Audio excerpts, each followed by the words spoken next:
Hi, good morning. Ito na po. All about chicken ulit tayo, guys. Pag-aalaga ng manok para sa aming pangkabuhayan. Ayan, nagkakagulo na po ang aming followers. Feeding time po, feeding time. Ang lalaki na nito, oh. Ayan yung latest, eh. Ito yung mga bago. Ayan, oh. Lalaki na, oh. Ilang linggo pa lang po yan. Tapos, ayan, oh. Mahirap pumasok sa loob. Kasi, ayan, nagliliparan sila, oh. Ayan, guys. Kaya pag ako, ay, pasok yun.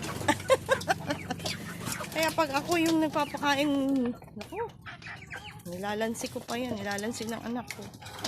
Tingnan nyo, guys. Oh, ayan sila, oh. Ayan, oh, nagkakagulo sa pagkain. Kita nyo naman kung gaano kalalaki yan. Ayan, bago to. Ito, hawak mo. Uy, huwag ka lumabas. Oh, 3 months daw po yan. Oh, ang laki. Kaya naman to, grabe, yung kain nila.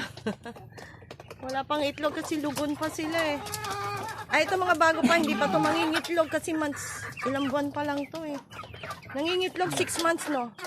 5 to 6 months. 5 to 6 months pa lang, ready to lay na. Yung tinatawag na ready to lay. Oo, pasok doon, pasok. Lumalabas, oh. Pero madali naman silang hulihin pag mababait. Kaya kahit anak ko, nakakahuli dyan.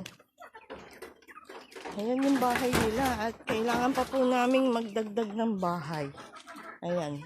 Maliit na po yan para sa kanila. Sumisikip na sila. Sumisikip na ang mundo nila. Ayan. Ano po yung pinakain ni tatay? Ayun, gulay. Gusto nila, oh. Gulay na hinaluan ng feeds. Ayun, oh. Yung kangkong na, yung stem ng kangkong na natira kahapon, kita nyo, di ba, walang sayang. Pag may alaga kayong ganito. Ayan, ang dami, no? Di ba, dami na, kailangan na namin patayo pa ng isang bahay. Wow. At pag dumami pa to, siguro kailangan na namin ng malawak na lupain. Naku, hari nawa po, Kasi kailangan namin magpaitlog na. Kasi yun po ang gagawin din naming negosyo, yung itlog nila, brown egg, organic. So, ang dami na nga po nagtatanong sa akin regarding sa eggs, kung meron na daw po kaming panindang itlog. Ay, sa ngayon po ay wala pa. Dahil alamin pa dito kung alin ng mga babae, bubukod eh. Siguro 5 months, malalaman na kung ilan yung kung alin yung babae. Tingnan nyo to, ang laki, oh. Ang laki niya, no? Weeks old pa lang yan. Paano, guys? Sige, I'll update you again. Ayan, oh, lalaki.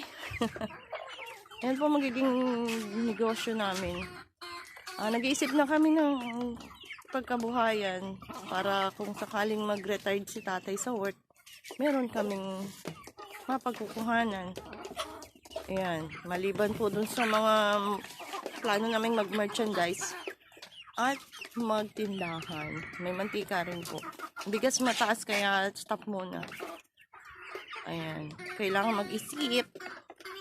Sige po, hanggang sa muli, update ko po kayo, ha? God bless po.